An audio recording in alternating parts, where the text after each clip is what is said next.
তোমাদের সামনে এলাম।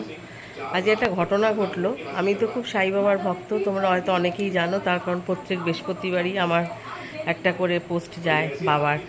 যেহেতু আমি খুব বাবার ভক্ত, এই যে আমার বাবা বসে আছে এখানে, এই যে আমার বাবা, আরও আছে, এই দেখো, দেখিয়েওছি আমি অনেককে। আর বাবার মহিমা তো অনেক, সেটা গল্প আমি আর একদিন করব। আজকে কি হয়েছে, আজকে আমি যখন একটু বেরিয়েছিলাম সন্ধেবেলায়, যখন আমি বাড়িতে ফিরছি, একটা ছেলে আমার কাছে এসে আমাকে মিনিমাম 10টার উপরে 15টা গোলাপ নিয়ে বলছে হঠাৎ করে যে ম্যাডাম একটু গোলাপটা নিয়ে যান। তো আমি বলছি গোলাপ মানে কি ব্যাপার, বুঝতে পারলাম না। তো ব্যাগ থেকে বার করে তোমাদের দেখাচ্ছি, এই দেখো, এই দেখো, এই যে এতগুলো এত সুন্দর গোলাপ। বাবা তো গোলাপ খুব প্রিয় হয়, মানে সাই বাবার প্রিয় হচ্ছে গোলাপ ফুল। এইখানেও কিছু আমি বাবার পায়ের কাছে এনে রেখেছি। আমি যে এই কারণেই শেয়ার করলাম যে এটা মানে একটা আশ্চর্য ব্যাপার। কেউ গোলাপের তো অনেক দাম মানে নেয়।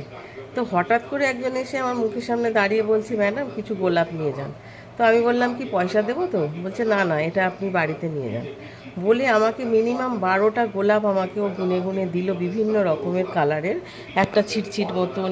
এই দেখো দেখাচ্ছি, এই যে বিভিন্ন ধরনের আছে এখানে। একটা হচ্ছে তোমার গোলাপি, এই যে গোলাপি, এই যে এই একটা।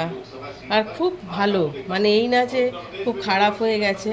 তো সেই কারণে তোমাদের সাথে শেয়ার করলাম যে ঈশ্বর নিজের জোগাড়টা নিজেই করে নেয়। আমি জানতাম না যে আজকে বাবার পায়ে আমি গোলাপটা দিতে পারবো। ওই জন্যই তোমাদের সামনে আমি একটি পোস্টটা মানে ছাড়লাম যে আমার বাবা যে আছেন, মানে সাই বাবা, আমি খুবই ভক্ত। তো উনি নিজের ফুলটা নিজেই জোগাড় করে নিলেন আজকে, এটাই খুব মানে বলার ছিল। তো ঠিক আছে বন্ধুরা, এটা একটু তোমাদের সাথে শেয়ার করলাম, যেহেতু সব কিছুই শেয়ার করি। খুব ভালো থেকো, সুস্থ থেকো, টাটা।